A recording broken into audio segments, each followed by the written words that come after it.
তো আমার এই প্রথম মনে হলো কি যে আমি ভাইয়ারে বলি, ভাইয়া আল্লাহ যদি আমাকে নিয়ে যায় আমার বাচ্চাটার দিকে একটু খেয়াল রাখেন।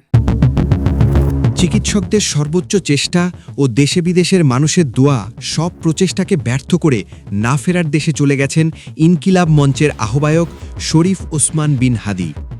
ওসমান হাদির মৃত্যুর পর সংবাদ মাধ্যম ও সামাজিক যোগাযোগ মাধ্যমে তার বিভিন্ন বক্তব্যের ভিডিও ক্লিপ ছড়িয়ে পড়েছে।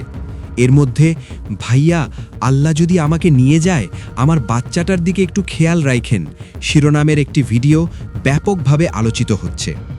ভিডিওটি এবি পার্টির সাধারণ সম্পাদক আসাদুজ্জামান ফুয়াদকে দেওয়া এক সাক্ষাৎকারের অংশ।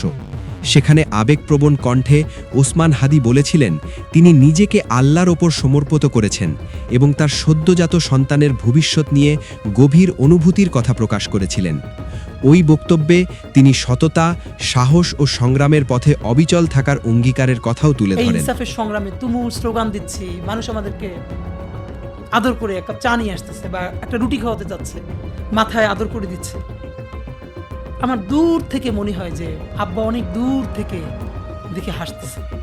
উল্লেখ্য, ত্রয়োদশ জাতীয় সংসদ নির্বাচন ও গণভোটের তফসিল ঘোষণার পরদিন গত 12ই ডিসেম্বর দুপুরে রাজধানীর পুরানা পল্টনের বক্স কালভার্ট রোড এলাকায় মাথায় গুলিবিদ্ধ হন ওসমান হাদি। গুলিবিদ্ধ অবস্থায় তাকে প্রথমে ঢাকা মেডিকেল কলেজ হাসপাতালে নেওয়া হয়। পরে অবস্থার উন্নতি হলে রাজধানীর একটি বেসরকারি হাসপাতালে স্থানান্তরিত করা হয়। পরবর্তীতে উন্নত চিকিৎসার জন্য সরকারের উদ্যোগে গত সোমবার এয়ার অ্যাম্বুলেন্সে করে তাকে সিঙ্গাপুরে পাঠানো হয়। তদন্ত সংশ্লিষ্ট সূত্রগুলোর দাবি, এই ঘটনায় নিষিদ্ধ ঘোষিত ছাত্রলীগের এক নেতাকে হামলাকারী হিসেবে শনাক্ত করা হয়েছে।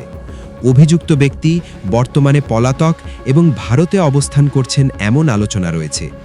ঢাকা ৮ আসনে সম্ভাব্য স্বতন্ত্র প্রার্থী ছিলেন ওসমান হাদি।